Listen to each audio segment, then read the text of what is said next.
greeting to you, good friends. When I presented a video having to do with a poem of John Donne's, several of you wrote in and said that you'd like some more discussion of poems, and particularly poems written in Spanish. Some suggested particular titles, and one title that was suggested was a poem called En Paz by the Mexican poet Amado Nervo. I believe I'd seen that poem before, but I went and looked it up again and read it, and I thought, this is really beautiful. And I also thought, whoa, it contrasts with another poem that I know.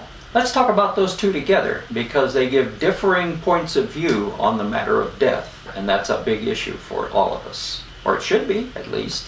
So, who was Amado Nervo? He was a Mexican, considered to be one of the advocates or one of the examples of the modernist school of poetry.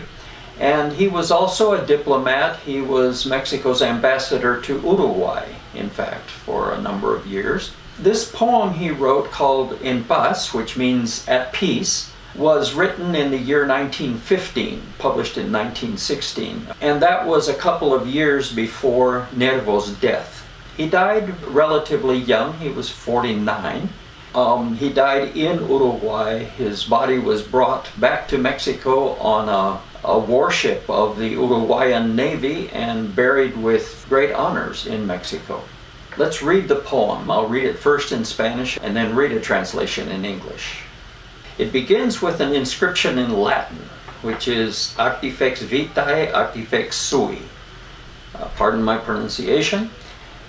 Which means the architect of life, architect of oneself. Muy cerca de mi ocaso, yo te bendigo, vida, porque nunca me diste ni esperanza fallida, ni trabajos injustos, ni pena inmerecida. Porque veo al final de mi rudo camino que yo fui el arquitecto de mi propio destino. Que si extraje las mieles o la hiel de las cosas fue porque en ellas puse hiel o mieles sabrosas. Cuando planté rosales, coseché siempre rosas. Cierto, a mis lozanías va a seguir el invierno, mas tú no me dijiste que mayo fuese eterno. Hallé sin duda largas las noches de mis penas, mas no me prometiste tan solo noches buenas, y en cambio tuve algunas santamente serenas. Amé, fui amado, el sol acarició mi faz. Vida, nada me debes, vida, estamos en paz. As my sunset approaches, I bless you, life, because you never gave me flawed hopes, nor unfair labors, nor undeserved punishments. For I see, at the end of my rough road, that I was the architect of my own destiny. That if I sucked from things their sweetness or bile, it was because I placed bile or sweet honey within them. Every time I planted rose bushes, I harvested roses.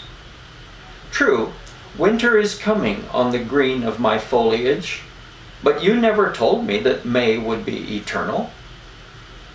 It is true, my nights of grief were long, but you never promised me only pleasant nights, and to balance them were nights most purely serene. I loved, I was loved, the sun caressed my face. Life, you owe me nothing. Life, we are at peace. That's quite an attitude he shows in the face of death. Contentment with what his life has been, acceptance of personal responsibility for much of what his life has been, gratitude. It's beautiful. It's a beautiful expression of a beautiful attitude, to my mind. I'd like to contrast it with a very famous poem by the English poet Dylan Thomas. There are a number of parallels between Nervo's life and Dylan Thomas's life. Both of them died quite young. Nervo before he reached 50 years old, and Thomas before he even reached 40 years old. Both of them died overseas. Nervo, as we said, died in Montevideo, Uruguay, and Thomas died in New York City. And Thomas's remains were also sent by steamship back to his native country to be buried there. But the attitudes that the two men express to death are very, very different. Thomas's poem is called "Do Not Go Gentle Into That Good Night." Here's what it says. Do not go gentle into that good night. Old age should burn and rave at close of day.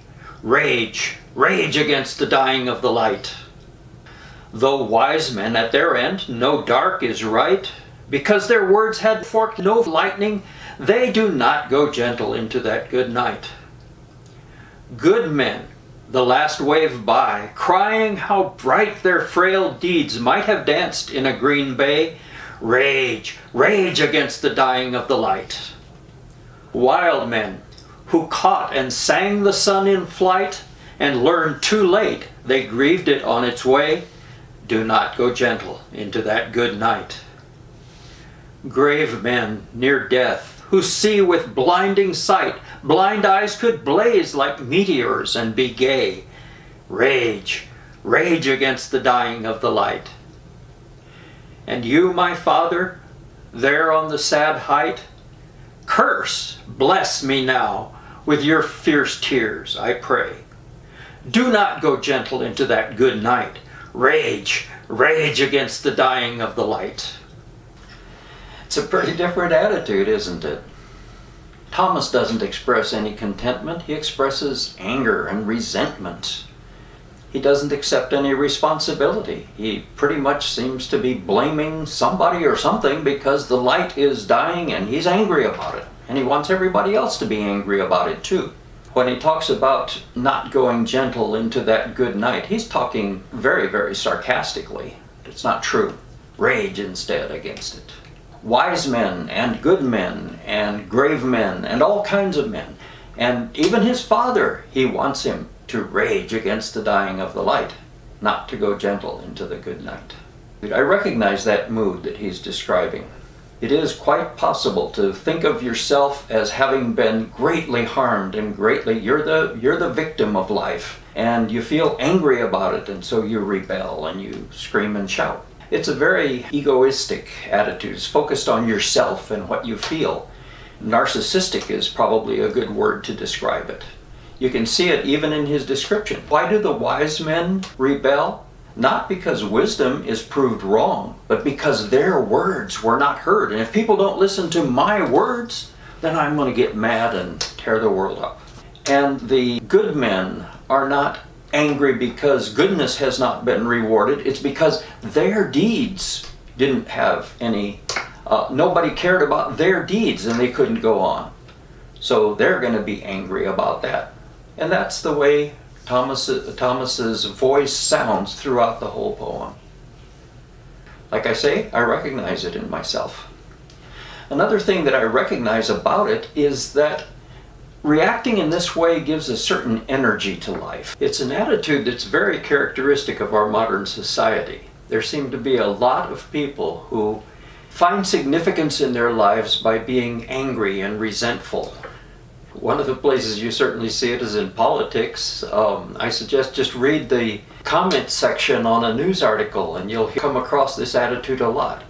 People feel energized by being able to hate somebody and to feel justified in their anger. If you're feeling overwhelmed and about to give up, getting mad can make things feel like you've got some kind of control. But do you? Dylan Thomas died anyway. It was a very unhappy death. He had been going through some quite legendary bouts of drunkenness and drug use, and he was involved in adultery and a number of things that were not very beautiful. And like I say, he died anyway. What attitude do I want to have when I die? What attitude do you want when you die? Because we're going to die. I'm probably going to die within the next 20 years or 25 years if I'm lucky. I don't know how long it'll be for you, but it's coming. And you can't stop it. It's just a fact of life that life is going to end. How are we going to face the end of our lives? Will we have an attitude like that of Amado Nervo that's got some dignity to it? It doesn't say everything was perfect and I did everything right, but much was good and I accept responsibility for what I have done. and life, we're at peace? Or is it going to be like Dylan Thomas, rage, rage against the dying of the light? I'm the victim. Life has treated me unfairly and with violence, and I'm angry about it. I think you can tell that I do not admire the attitude that Dylan Thomas expressed. It may come as a surprise then that I do admire Dylan Thomas's poem, because as a poem, it's a masterwork. It's widely recognized as such, and I agree. What is a poem? What are poems supposed to do? It's not an easy question to answer. There have been lots of attempts to try to define what a poem is. Some have said, for instance, that it's a beautiful expression of a beautiful thought. Well, the thought or attitude that Dylan Thomas was expressing is not a beautiful one. So that definition might fit Amado Nervo's poem, but it doesn't fit Dylan Thomas's poem. Maybe one could say, well, it's an admirable expression. And it's especially nice if it's expressing an admirable thought, but in this case it's not. Well, that is a possible definition too. In the linguistics class, we're going to be talking about categories and how they're formed. Sometimes categories are of a type that you can define. You can say one concept that includes all the subcases. And that's fine when that happens, but very many categories in human thought and in language as a result are not of that kind. Rather, they're characterized by what the philosopher Ludwig Wittgenstein called family resemblances. And he's obviously pointing out the fact, look, if you want to describe what a family's like, you can find a number of characteristics, but you're not going to find that every one of those characteristics is going to be there for every one of the people. There may be no one characteristic fits all of them.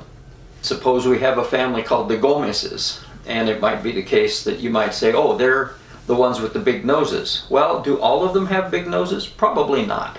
But if there are 3, 4, 5 of them that do have big noses, that's a prominent feature. You might that might be prominent in your mind when you think about them.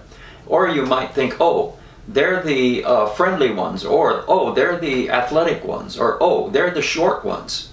It isn't the case that all members of the family have any of the qualities that you've described, but it still could be that the category as a whole is that way. It's often the case when you have family resemblances that certain combinations of them form what you might call a prototype, and you might think, okay, if you get a person who is short and athletic and has a big nose, those 3 characteristics together form a sort of a prototype for the Gomez family. Poetry is like that. When we try to talk about what poems are, well, you can have a bunch of different features that characterize some or many poems, but it's not so easy to come up with a definition that includes all and only the members of the category. One characterization that I think is very important is the idea that it is skilled use of language. It's well-constructed language. Often the well-constructed language has rhythm of various sorts. Rhyme is a particular kind of rhythm that's very prominent. Another characteristic of much poetry is that it's emotional, both in the sense that it expresses emotion and in the sense that it evokes emotion. One of my favorite characteristics is iconicity. There's an iconicity in the beautiful expression of a beautiful thought, but there are other kinds of iconicity as well, where the expression embodies something about the message that's being expressed. You can have different kinds of prototypes for poetry. 2 of those, I think, help us understand these 2 poems. The first prototype emphasizes the iconicity of having a beautiful message and a beautiful expression of that message. It may have rhyme and rhythm, it may have emotion, it may be a rather calm emotion, but it's not emotionless by any means. This prototype characterizes Amado Nervo's poem. There's a different one that emphasizes the emotion that is conveyed. And it's a strong emotion, it provokes strong emotion. It may also have rhyme and rhythm and other characteristics, and there may even be an iconicity in the sense that the structure is chaotic and tempestuous while it's expressing emotions that are chaotic and tempestuous. That prototype, I think, characterizes Dylan Thomas's poem. And both of them, obviously, fit within the family of poems. They're perfectly good poems and even beautiful examples of the family, but they're very different from each other. And what you admire about one doesn't have to be what you admire about the other. I'd like to make a few comments about the structures of them. Nervo uses a repeating pattern of 3 lines followed by 2 lines. So a triplet followed by a doublet, and then another triplet and a doublet. And that holds all the way through the poem. Think how many layers of rhythms that is. You're starting off with the rhythm of each poetic foot going kind of da-da, da-da-da-da, da-da-da, da-da-da-da. And then each line is a certain number of those feet, so you get the rhythm of the length of the lines and you get the rhymes to reinforce that. Then you get 3 lines together and 2 lines together, and each of those is a rhythmic unit. And then the combination of a 3 and a 2 into a 5 is yet one more layer of rhythmicity. It's very much like a piece of beautiful music that has a rather complex but very lovely rhythmic pattern. And then the final doublet sums up the whole poem. Amé, fui amado, el sol acarició mi faz. Vida, nada me debes, vida estamos en paz. I loved and I was loved, the sun shone on my face. Life, you don't owe me a thing. Life, we're at peace with each other. Dylan Thomas also ends with a couplet. Do not go gentle into that good night. Rage, rage against the dying of the light. That sums up pretty well the whole poem. But he not only uses it at the end, he uses it constantly throughout the poem. He starts off with a triplet, and those 2 lines are the first and last line of the triplet. And from then on, through the 4 triplets that follow, every triplet ends with one of those 2 lines. So one time it will be, do not go gentle into that good night, and the next time it will be, rage, rage against the dying of the light. So he keeps using those lines over and over again, driving home the point of what he's trying to say. Again, it's a very insistent, rhythmical kind of a thing. Another thing that Thomas does that's kind of fun, in English, the same words can be used in different contexts to mean slightly different things. So things like, do not go gentle into that good night could be a command, an imperative, or it could be a third person plural declarative. This fact comes out very strongly when you try to translate it into Spanish. The middle usages of these lines you have to translate differently from the first and last usages because they can't be imperatives. The first time the phrase rage, rage against the dying of the light occurs in the poem, you can't really tell if it's an imperative or if it's a continuation of what old age should do. It should rage, rage against the dying of the light. Thomas has cleverly structured the poem so that you get this little feeling of it's changing every time you use it. It's reminiscent of John Donne's poetry. That was an effect that Donne loved to use too. Well, enough about the structure of the poems. It strikes me that neither poem mentions the name of God or the possibility of any existence after death. Those are subjects that often come up in the poetry about death, of course. Death occasions a number of different emotions in different ones of us. There's the calm acceptance that Amado Nervo expresses. There's the anger that Dylan Thomas expresses. We already saw John Donne's poem, and he expresses fear before death. But he also expresses comfort. The comfort is definitely a product of his faith in God. There are at least a couple of other poems that I'd like to discuss one of these days with you all. There's one of John Donne's that expresses triumph. It winds up with the ringing declaration, "Death, thou shalt die." There's another by George Herbert, who was one of Donne's successors. Herbert expresses almost a welcome for death. He says, we can go die as sleep. And he says, we can make our pillows either down or dust. Again, I come back to the question, how do I want to face death? How do you want to face death? Because death is coming. And if we don't think through how to react to it, we're likely to fall into one reaction or another, but it won't be a well-considered reaction. How we react is going to depend in a large degree on what we consider to be true. But I'd like to suggest 2 other considerations as well. One of them is, how is our choice going to affect other people? I think of children especially. How are your children going to react if you face death one way or another? how are my children going to react? And as a third consideration, how is the way we face death going to affect our own lives?